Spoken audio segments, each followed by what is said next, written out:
Yo, YouTube, what is up? It is your boy Vil here, and today we are here to talk about the newest developer update for Dead by Daylight. Oh my goodness, it looks so good for what I've been told. So, I want to go ahead and check it out. Let's just go ahead and get into it. I meant to review the first one as well, so we might look at that one as well. But, yeah, let's worry about the second one first. Back so soon. Welcome to the developer update, a series of posts detailing some upcoming changes to Dead by Daylight. Previously, we went through a ton of changes, and we got much more sort of today. Yeah, read part one. All right, we can read that later. Killer updates. The Death Slinger. By the way, I have not read any of these at all. My friend gave me a brief overview. Um, Gave me a brief overview in the Discord, but I was like, I'll just read the rest myself. So I've been told that he needed a slight nerf, Death Slinger. We've kept an eye on the Death Slinger since its release last year, and we have a few small changes aimed at, get it, his power. Please don't ever do that again. Currently, there's almost no delay between aiming down sights and being able to fire a weapon, which I've noticed is good, but at the same time, it's really freaking annoying. Likewise, there's almost no delay between canceling your shot and going for a basic attack, which is also something that's very annoying. I wouldn't mind seeing a delay between that, but ADSing and shooting, there shouldn't be a delay between that, at least in my opinion. This is with me not reading the patch notes yet. So this creates lose-lose situations for the survivor when there's nothing they can realistically do to avoid getting hit. For example, if they vault a window, you can easily aim down sights and fire without giving them a chance to dodge your shot. But if they decide not to vault the window, you can easily cancel your shot and hit them with a basic attack instead. I agree, which is really freaking stupid. Additionally, since there's almost no delay, the survivor must constantly dodge and run erratically just in case the killer decides to shoot, which in turn also makes it so the killer catches up even faster because if you don't know, there's technically momentum in Dead by Daylight. So if you aren't running completely straight, you're gonna slow down each time you like swerve, you know? With that in mind, we made the following changes. You can no longer shoot until you have fully aimed out sights. Nice. Increase. I don't know if that's nice. I kind of like being able to quick scope. That was kind of the fun of that slinger for me. Increase the delay after canceling your shot before you start a basic attack. This reminds me of Pinhead, not Pinhead, Pyramid Head. So I'm not mad about that one. Decrease movement speed penalty while aiming down sights. Okay. So you move a little bit faster while aiming down sights. So it's not exactly much of a nerf. Well, I guess it's kind of a nerf because you gotta wait to like swing after you ADS, which I don't mind that one because that was a little bit annoying. So since the Death Slinger would spend more time aiming down sights than before, if you quickly aim to fire, we felt it was only fair to increase the movement speed while aiming down sights to compensate. This will cause you to lose less ground while aiming and keep you up with the survivor a little bit longer. Last but not least, we increased the Death Slinger's tear radius to 32 meters. The Death Slinger is the only range killer that does not have a lullaby, which meant tear radius reducing personal like monitoring abuse could allow him to get close enough, surprise, and hit his survivor without them getting any warning whatsoever. Ouch. Like usual, you have gone through a few of the Death Slinger's add-ons and given them a small buff to the least and most used powerful ones. Good. Can we see the buffs to the like changes and all that to the add-ons? Looks like they'll probably have it all in one spot. The plague, dude. The plague. Okay, the plague. The plague has been in the game for a while, and she hasn't seen a whole lot of change. But that is today we are making a series of quality of life changes. That should make her more effective and fun to play. Hopefully, my mic isn't super duper loud as well. I'm hoping not. It is kind of low, so I'm gonna go ahead and you give me a quick second. I'm gonna mute and I'm gonna fix it.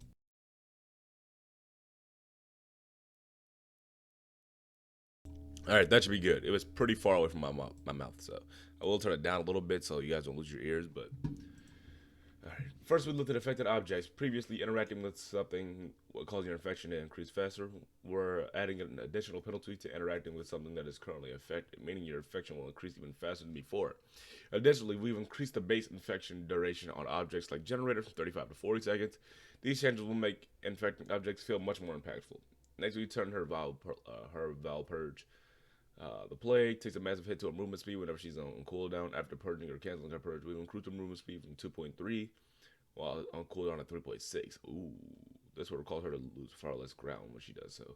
One of the things that felt really bad for the killer was when you let go of your power button a little too soon, causing your power to be canceled entirely. Now, tapping the button or letting go before the minimum threshold will cause your power to continue charging to the minimum amount has been reached. Basically, now works like 100%. I see. Finally, we've increased the time it takes to cleanse at a fountain from 6 to 8 seconds. Ah, snap, I see. Like the other killers that are changing with this update, we revisited the play's add-ons as well and did a complete pass on some of the less powerful or less. That, my brain. I just woke up, by the way. They're a complete pass on some of the less powerful or rarely used add-ons. Okay, see, they're showing these, but they're not showing the rest. I don't. They're not showing the ones for Deathslinger. My brain is hurting. Prayer Tablet Fragment. Now, keep in mind, I don't really play Plague like that. Okay, so I don't really know I don't really know what these add-ons did before. A fragmented stone tablet with a corrupted incantation, originally used to purge illnesses and feelings of general malleus. I know what that word is. While purge no longer affects survivors, increases object infection duration by 40 seconds, increased infection by infected objects by 100%. Oh, okay. So you can't affect survivors directly. They gotta touch something that you infected. Are we still recording? Because I just seen a flash. I think we're good. Okay. Oh, that's my second monitor going out. That's not good. Precious resin extracted from Boswellia trees, used during ceremonies for the sweet citrusy fragrance. Survivors who cleanse at fountains have their orders revealed for 4 seconds. That's pretty nice, and it's only a common add-on too. It's pretty good. Um, the thing is, once you get to those higher level, like playing fields, honestly, most people aren't gonna, heal against or not heal, but cleanse against the plague anyway. So the thing is, right? Like, yeah, 6 to 8 seconds is cool. Oh, I did not mean to click that. 6 to 8 seconds is cool, but if you know what you're doing, you're not gonna cleanse either way. I guess towards end game, that's where it become more powerful, because 2 seconds mean a lot. Like, people don't understand, but in DBD, those few little like half seconds, full seconds, 1.5 seconds, all that stuff, those things add up, and those things will definitely be between like the difference between a life or death situation. That's why even like Thana, if even if you only get like 5% or what is it, 3%, I think actually 3 or 4%, maybe 5. Um, just having one teammate hit will slow you down just enough to, there's some times where you usually could have popped that gem, but there's a killer right next to you. So things like that add up. Survivor item add-ons update. Surprise! We've also updated the descriptions of item add-ons in this update as well. Like we've done for killers, each survivor item add-on will now list their effects with numbers rather than descriptive terms like moderately, considerably, and so on. Additionally, add-ons the add-ons the grant a status. I'm assuming they might say that grant a status effect will also have a brief description of what the status effect does. Good. Thank you. I would like to know exactly what an item does. Okay. I mean, we can only guess so much with considerably, slightly. I think slightly was like an extra 2 seconds for like an example for a brown battery. Like it's extra 2 seconds. And that would be like slightly. And then moderately would be like the yellow battery. That would be 4 seconds, I believe. And then you have, what is it? Green. And that'd be considerably, which is like an extra 6 seconds, I believe. Could be wrong. Let me know if I'm wrong. I haven't seen that in a while because I don't really use add-ons on my flashlights because I find them mostly out of chest. Perk updates. Oh, did you think the list week? Wait, what? Oh, did you think the list last week was all of them? Okay, my brain is lagging, bro. Windows of opportunity, much like Zancian Tactics, we're removing the cooldown from this perk entirely. We're also increasing the range from 24 to 28 and 32 as well. Go away, cooldown. We don't want to see you here anymore. That is beautiful because most of the people that's going to be using that are people that still try to learn the maps. Because if once you actually play the game a lot, you tend to know where most of the pallets are. Obviously, there's some times like where a pallet spawn is, but that pallet didn't spawn in. So it's even useful for people that have played the game a lot, but it's generally used by people that haven't played as much because they don't know the pallet spawns. Repressed Alliance. Repressed Alliance had the potential to be a good to save a good chunk of progress when well timed, but due to a high requirement for the perk to activate, it can often not be ready by the time you need it. With that said, we reduced the time required to activate the perk to 55, 50, and 45 seconds. Good. I've always wanted to run this perk, and I'm the type to try to not excuse me. I'm the type to try to not use meta perks, but the thing is, you can only do so much without meta perks, right? Like you got to have at least one or two. I mean, you don't have to. I don't really run exhaustion perks except for like head on because memes. But if you don't run at least one or two meta perks, maybe like borrow time, or maybe DS or something like that, your chances of escaping go from here to about here. Okay, so it's good that at least these weaker perks are finally getting a buff. At least that's what it's looking like so far. and I'm happy to see that. Built to last.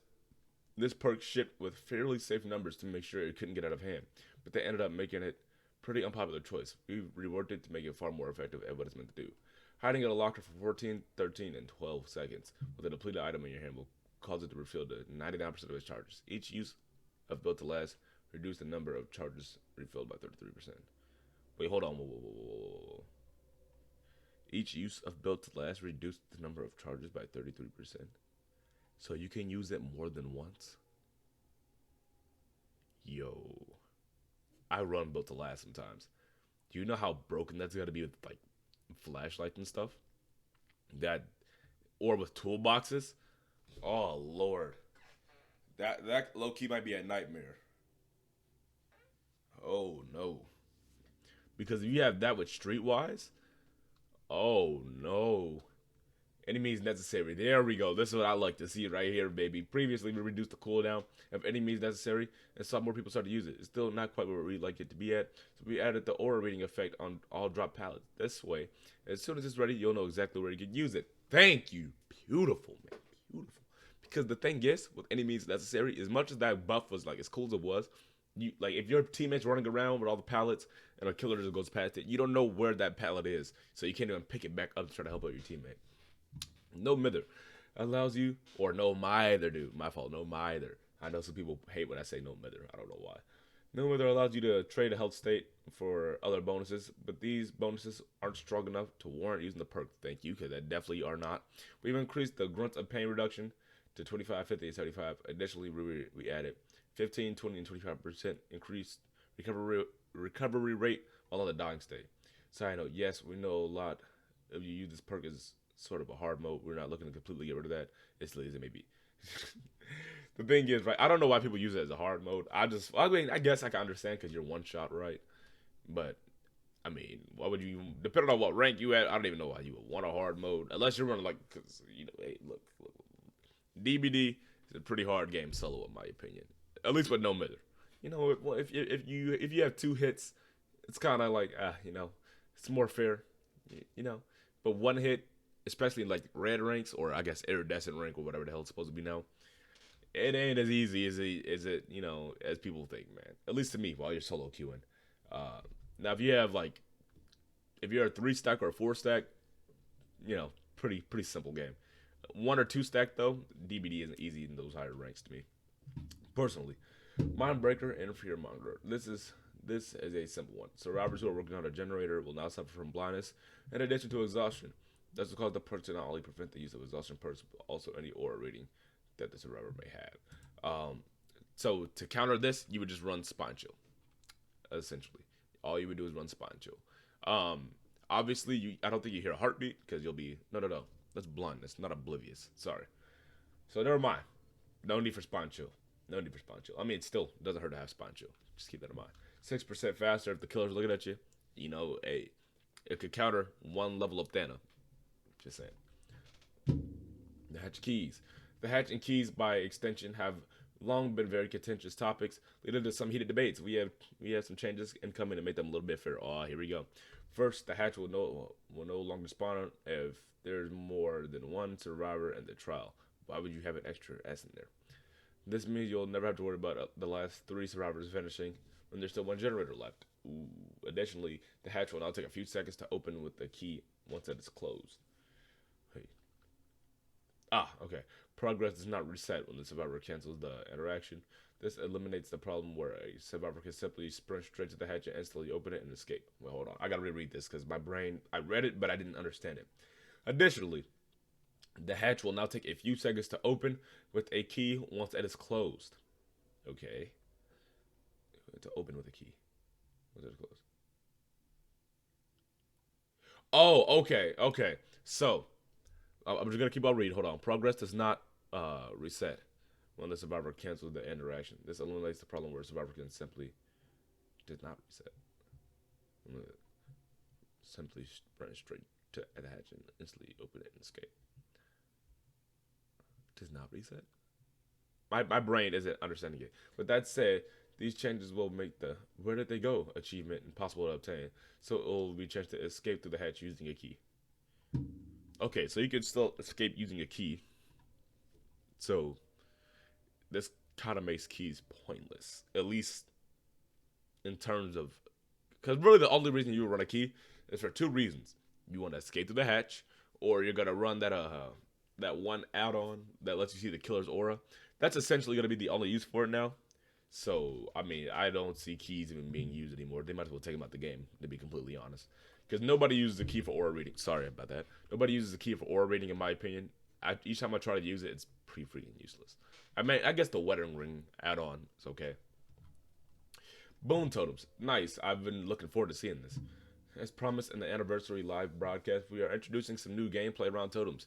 These will add an extra objective around the map, and much like Killer's Hex totems, they are tied to Survivor's perks. Okay, Survivor will be able to bless a totem to change it into a boon totem, and these blessings are designed to offer comfort to a Survivor team, a small safe haven. However, unlike a Hex totem, the Killer can also quickly interact with the created boon totem to completely remove the associated blessing, once again turning it into a dull totem. They will also be able to hear the boon totem when in its range. Okay. Each survivor can only have one boon totem active at a time. This boon totem will combine. Sorry. This boon totem will combine the effects of all their equipped boon perks. This will add some more strategic decisions for survivors to make when it comes to interactions with totems. Okay, so all you have to do is just go to an area where the totem. Also, this is going to teach a lot of survivors about where the totem spawns are. I'm just saying. So killers, be careful with all of your hex totems. With that, we've come to the end of the developer update for real this time. All the changes mentioned in part 2, post, and more will be available for testing in this week's player or PTB.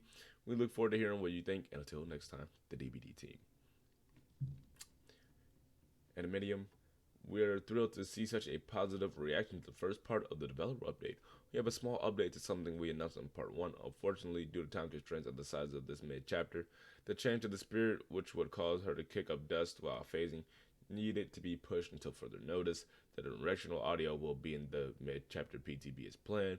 We've seen some mixed feedback to the dust change specifically, so we will monitor feedback closely from the PTB and subsequent release to see if this change is ultimately necessary.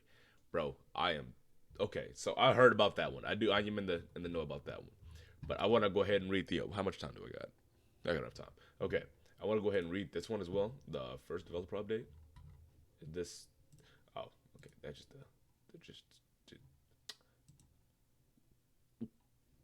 sorry. That's just the JPEG. Okay. Okay. That's all I gotta do. Blah blah blah. This is the part 1 part. So if you guys already seen part 1 and you don't care about my opinion on this, you can go ahead and cut off, or you can go ahead and go to watch another video or something. I got a couple of shorts down below if you want to go watch that. That's all on you. Anyways, killer updates. Oh my god. Yeah, water.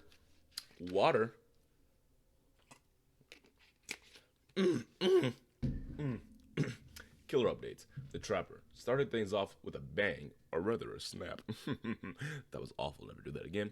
We made a series of small changes to the Trapper. Did you know that the number of bear traps that spawn on a map is random? Yes, you can tend to get either 4 to 6 traps, I believe. That's right. Each trap will spawn between 4 to 6 traps. I know, I'm a genius. Bear traps at random. Now you can make this interesting little fact. Or you can take this interesting little fact and completely forget about it. Okay, because that's no longer how it works. Good to know. The number of traps that will spawn on the map will now automatically spawn 6 traps per map, not including the traps that you bring to the map with you. This takes away some random element in playing the Trapper and makes each match feel more consistent. This is a blessing. This is a blessing. This is a blessing. Thank you. Having more traps is great and all, but wouldn't it be nice to carry more than one? This better not be what I think it is, bro. As a Trapper main, this better not be what I think it is, bro. We sure think so. The Trapper will not be able to carry and start with 2 bear traps by default. Bro, I'm about to buzz, bro. I'm about to buzz. This will help you get up and running quicker without relying on add-ons. The Trapper's Bag add-ons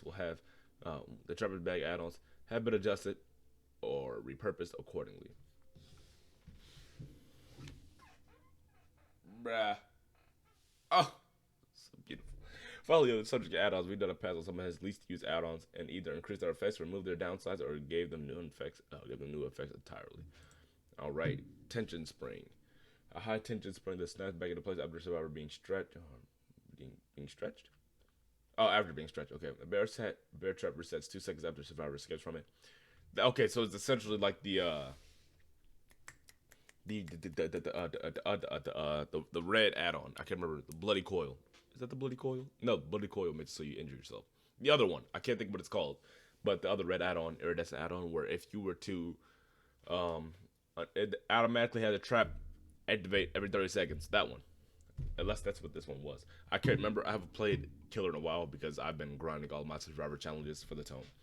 Trapper sack, a crude leather sack suitable for foraging. All bear traps are carried in the beginning of the trial instead of spawning on the map. Bear traps cannot be picked up. I don't like this one. I'm gonna be completely honest. I don't like this one. It kind of takes away the thinking factor of Trapper. Also, not being able to pick up your bear traps. No, that's a L. That's a L. I understand where they were going for this because you want to have all your traps. All your traps. I get that. But for one, this is really OP in a sense. Imagine you get a survivor stuck in like a loop area or like a cul-de-sac, right? Imagine you get them stuck in a cul-de-sac. If you know what that is, pretty much like it's like an L shape, not like an actual cul-de-sac, but like an L shape where there's no escape. There's only two ways to go. You trap one end, then you chase them around the other end, and then you trap that. What can they do? You can essentially do that with only two traps, but imagine you got all your traps. It's just it's really annoying, in my opinion. I don't like that add-on. There's more PNGs to look at. I don't know what's going on with that. I'm just not gonna waste my time. Okay. All right. And that's just a random spirit PNG. Okay. that had that. All right, bro. We already read pretty much the stuff about the spirit. Yeah, we already read all the stuff about the spirit. Killer add-ons update. What does moderately mean? Okay, so this is essentially saying they're doing essentially what they did for the survivors with the killers, or I guess it would be technically vice versa since this was the first update. But yeah, it gives a brief description of what that means, and they're giving numbers now. All right, that's the next thing I wanted to see. Perk updates. Variety is the spice of life, and incidentally, Dead by Daylight matches too. An ongoing effort to give you more options to choose from. We're updating a huge list of perks without further ado. Let's run through some of them quickly. Quote, you see how they put some in bold? Just saying, man. Like that second one, hey, Vigil, nice and simple. We're increasing the recovery rate from 10-15 to 20 to 25% and 30%. Bro, I love running Vigil. Vigil is literally underrated. Like, think about it, right? You get out of a chase, and people are like, well, it's so useless at a chase. No, it's not. What you do is you run Vigil and fixate it. And then you could really, if you want, you can run 2 exhaustion perks. Just don't run Sprint Burst, obviously. You could probably run Dead Hard. And once you use that, use fixate it. And then you can literally, like, you know, walk to where you need to be. Or you can use the Urban Evasion. But I think fixate is a bit quicker, in my opinion. I would have to do some testing. But I just put y'all on game, all right? 2 exhaustion perks, probably Dead Hard. And my other one is probably going to be Lithe. Or Smash Hit. Smash Hit's nice, too. Or I mean, I guess if you really wanted to, you could run Vigil, Head On, Dead Hard, and then maybe Smash Hit, something like that. So you pretty much have all the choices that you want, you know. But yeah, 30% off in what? It's 40 seconds, so 30%. Okay, well it'd be 20 seconds if you did half, so about 30 seconds, like 32 seconds, something like that. 32, 35, around that. Babysitter Guardian. The small tweak, the rescue survivor will now receive a speed boost for 4, 6, and 8 seconds, so a haste effect. In addition, and I'll even scratch marks pools of blood. The aura reading duration has also been doubled. Nice. I forgot what the aura reading duration is. I think it's 6 seconds, something like that. I never used Babysitter. It was supposed to be it's supposed to be like a replacement for borrowed time, and it absolutely failed in doing that. Even with these changes, I don't see Babysitter getting used often at all, because why would you run that when you could just run borrowed time? For the people can create some amazing moments, but the trade-off of being broken can make it very risky to justify using. We've decreased the duration of the broken status effect from 110, 190 seconds to 80, 70, and 60. Thank you. This makes me want to actually use For the People, because I already like to use the perk, right? I enjoy using the perk, but I don't enjoy being broken for 90 seconds. I don't think that justifies using that said perk because 90 seconds is a long time. You know how long you gotta hide for 90 seconds, leaving pools of blood, and also in addition to running, making loud grunts. I didn't even get hit, and I'm out here screeching, man. Honestly, they could have kept that time and just within that time gave you like quieter grunts of pain. That would have been fine for me. But yeah, hey, I don't even know if this will fix it like these times. Honestly, I think just being like not leaving pools of blood and being slightly quieter would have been a perfectly fine fix. Because you didn't get hit, so I don't really see why you would even, you know. Anyways, Hex Retribution. Previously, Hex Retribution would only make a survivor oblivious if they cleanse a dull totem. Now, interacting with any kind of totem will make them oblivious. Additionally, we've increased the aura reading duration once a Hex totem is cleansed to 15 seconds. That's cool. I really like that. That is really nice. Not gonna be nice against the nurse. I'll be honest about that. Against the nurse, spirit, or blight. Those three, I will not like this perk against. But besides those three, I mean, I guess obviously there's other killers like Deathslinger I wouldn't like it against, or Huntress I wouldn't like it against. But those are the top three killers I talked about. Depending on the map, I hate it. I would hate it, man. Hex Blood Favor. This perk shipped with very safe conditions, so it didn't get out of control. Upon reflection, we feel comfortable with removing some of these restrictions. Hex Blood Favor will no longer have a cooldown and will also activate upon successful special attacks as well.